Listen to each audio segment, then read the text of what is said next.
자, 우리 지난 시간에 이어서 행정규칙, 그러니까 어떤 고시나 또는 지침 이런 것들이 어떤 법적 성격을 갖고 있느냐 요거에 대해서 살펴보는데요.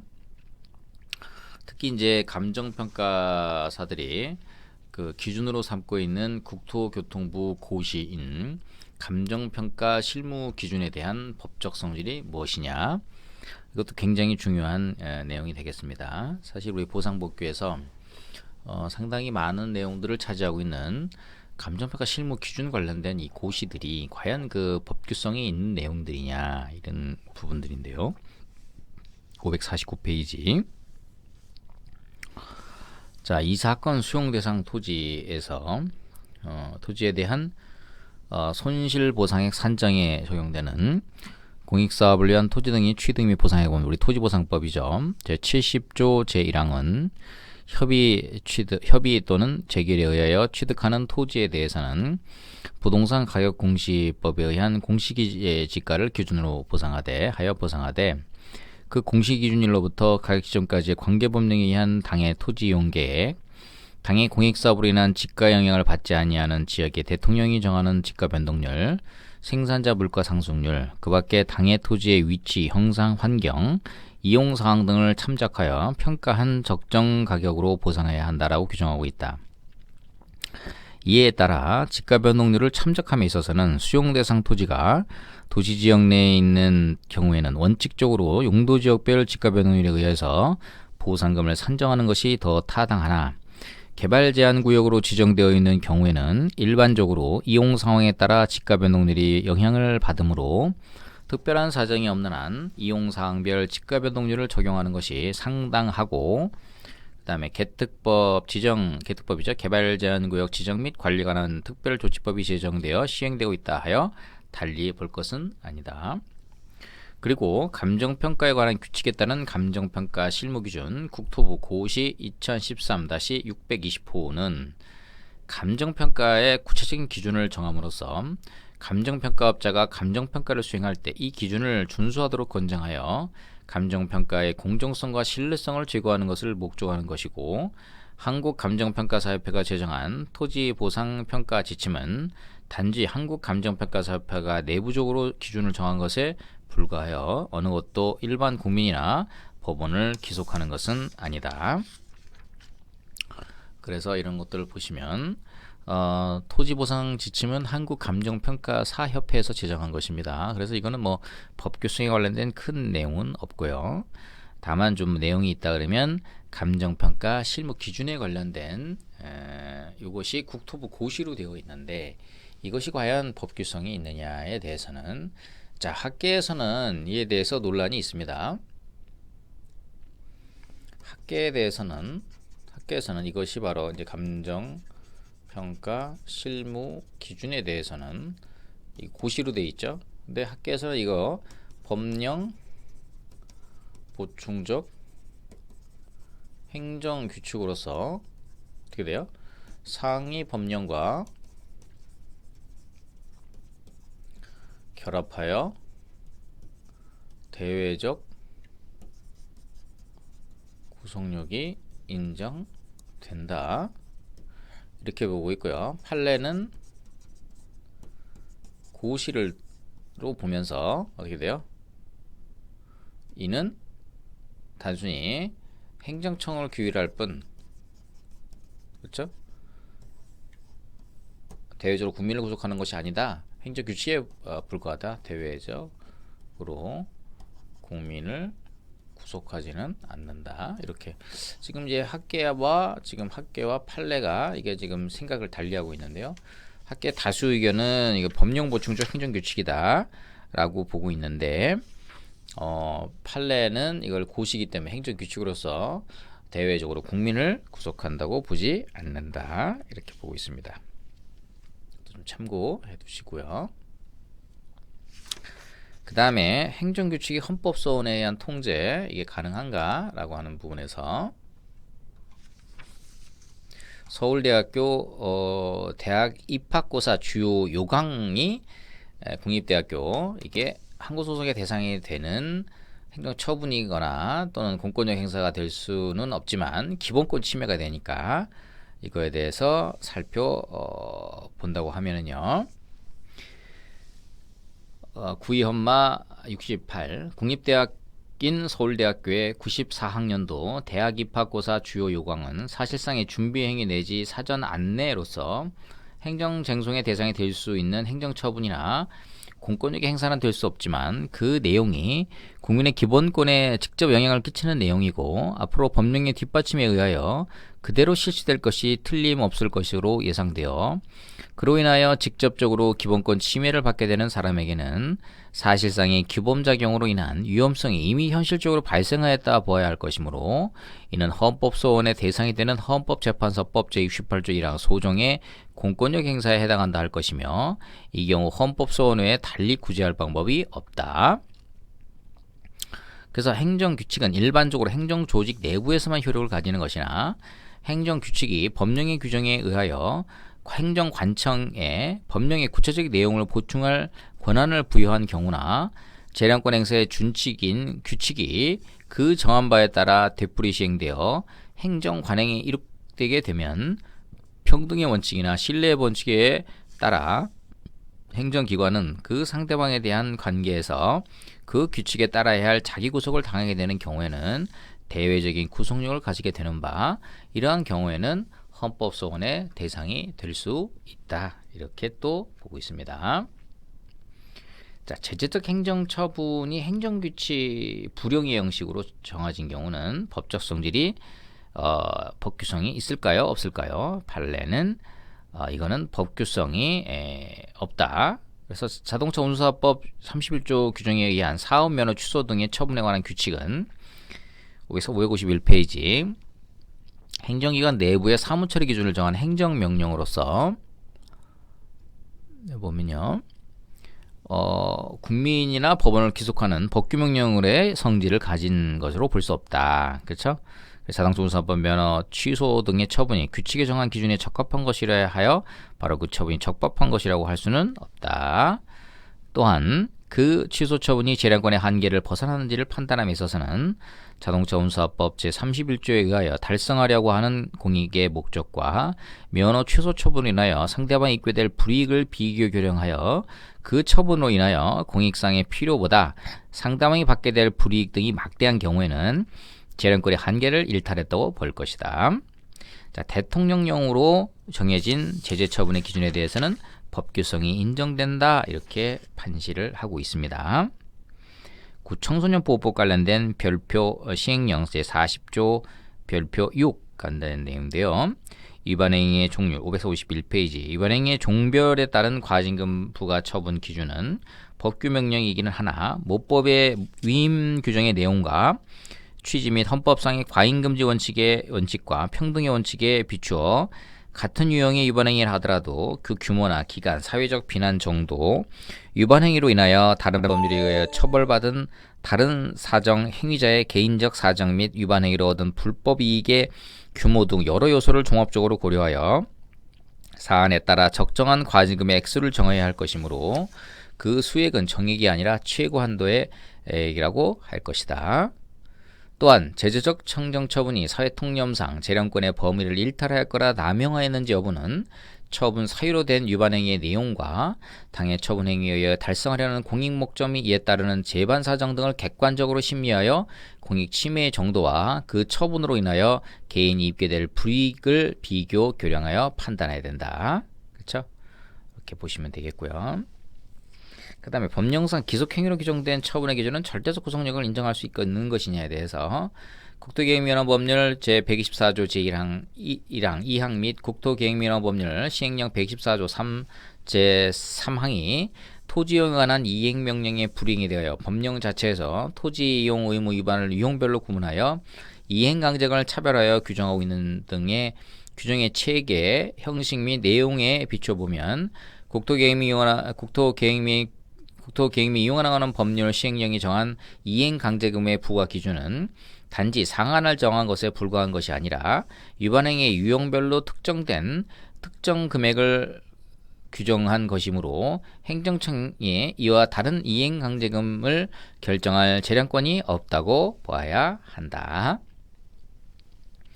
자, 법령보충적 행정규칙에 대한 법규성 관련된 판례들이 쭉 있는데요.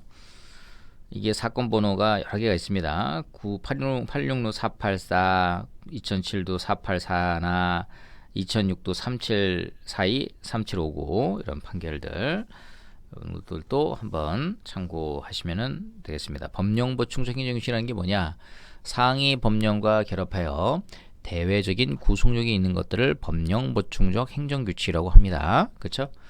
그래서 법령을 보충하는 기능을 수행하는 거죠. 대표적인 그 내용으로 우리 저기에 우리 업계에 관련돼서 있는 내용이 바로 법령보충적 행정규칙으로 보면은 토지가격 비준표 상위 법령과 결합해서 대외적인 구속력이 인정된다라고 하는 것이 법령보충적 행정규칙으로서 토지가격 비준표가 있고요.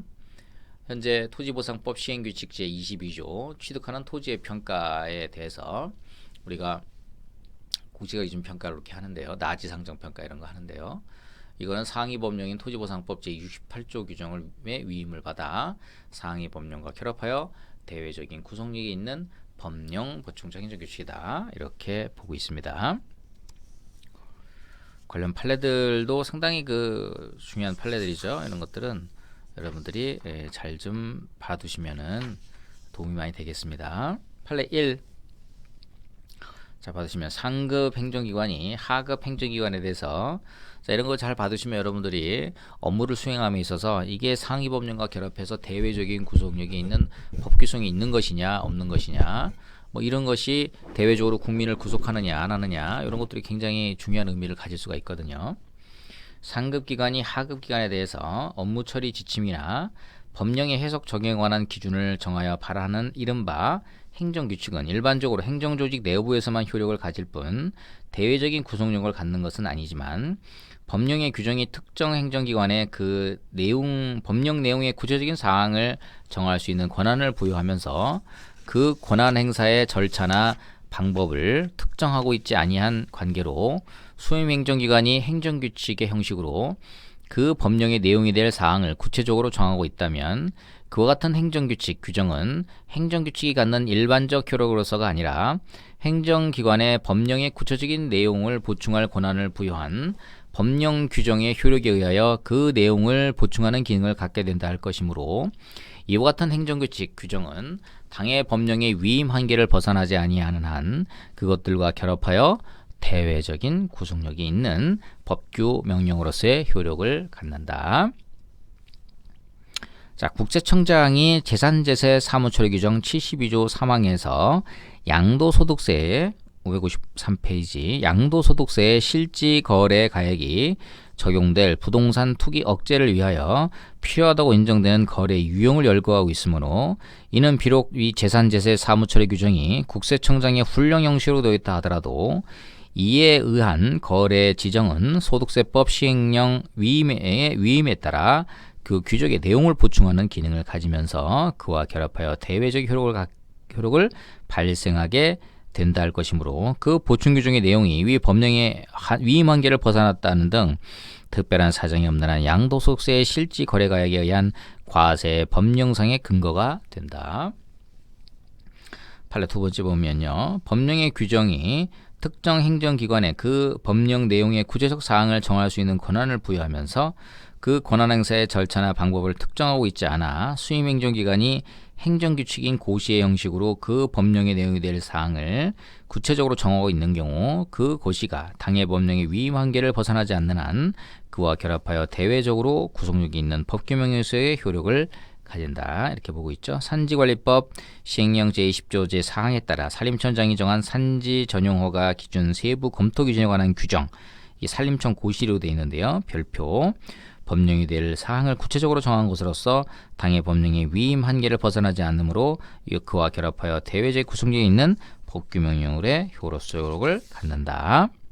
이렇게 보시면 되겠습니다. 그래서 법령상의 553페이지 맨 밑에 보시면 법령상의 어떤 용어가 별도의 법률상의 의미를 가지지 않으면서 일반적으로 통용되는 의미를 가지고 있다면 상위규범에 그 용어의 의미에 관한 별도의 경위 규정을 두고 있지 않고 권한을 위임받은 하위규범에서 그 용어의 사용 기준을 정하고 있다 하더라도 하위규범이 상위규범에서 위임한 한계를 벗어났다고 볼 수 없으며 행정규칙에서 사용하는 개념이 달리 해석할 여지가 있다 하더라도 행정청이 수권의 범위 내에서 법령이 위임한 취지 및 형평과 비례 원칙에 기초하여 한목적적으로 기준을 설정하여 그 개념을 해석 적용한다고 하고 있다면 개념이 달리 해석할 여지가 있다는 것만으로 이를 사용한 행정규칙이 법령의 위임의 한계를 벗어났다고는 할 수 없다. 2007도 4842 판결 참고하시면 되겠고요. 택지개발 업무 처리 지침 이것도 상위 법령과 결합해서 대외적인 구성력이 있는 법령 보충적 행정규칙이다 이렇게 보고 있습니다. 상급 행정기관이 하급 행정기관에 대하여 업무 처리 지침이나 법령의 해석 적용에 관한 554페이지 교재 내용 보고 있습니다. 실무에서 상당히 많이 쓰이는 내용인데요. 법령의 해석 적용에 관한 기준을 정하여 발하는 이른바 행정규칙은 일반적으로 행정조직 내부에서만 효력을 가질 뿐 대외적인 구속력을 갖지 않지만 여기죠. 파란색으로 된 거 554페이지 법령의 규정이 특정 행정기관에 그 법령 내용의 구체적 사항을 정할 수 있는 권한을 부여하면서 그 권한 행사의 절차나 방법을 특정하고 있지 않아 수임행정기관이 행정규칙의 형식으로 그 법령의 내용이 될 사항을 구체적으로 정하고 있다면, 그죠?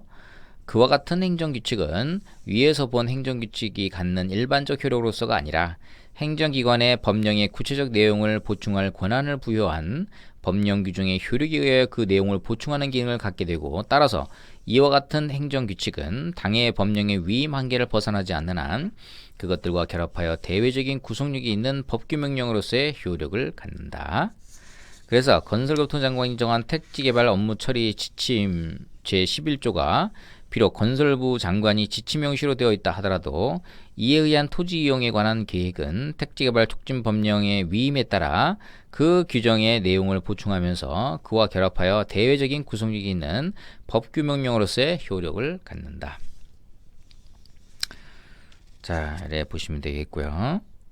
그 다음에 법령 보충 행정 규칙이 헌법상 인정될 수 있는지 여부에 대해서 대법원 판례는 명시로 보충적 행정 규칙이 헌법상 인정될 수 있는지 명확히 논하고 있지 않지만 헌재에서는요 555페이지 보면 오늘날 행정입법을 허용하게 된 동기가 사회적 변화에 대응한 입법 수의 급증과 종래의 형식적 권력 분립주의로는 현대사회에 대응할 수 없다는 기능적 권력 분립론에 있다는 점을 감안하여 헌법 40조와 위 헌법 제75조, 95조의 의미를 살펴보면 의회가 구체적으로 범위를 정하여 위임한 사항에 관하여는 당의 행정기관이 법정립의 권한을 갖게 되고 이 경우 입법자는 규율의 형식도 선택할 수 있다 할 것이므로 헌법이 명시하고 있는 법규 명령의 형식이 아닌 행정규칙의 위임하더라도 이는 국회 입법의 원칙과 상치된다고 보기 어렵다. 그래서 참고를 하시면 되겠습니다.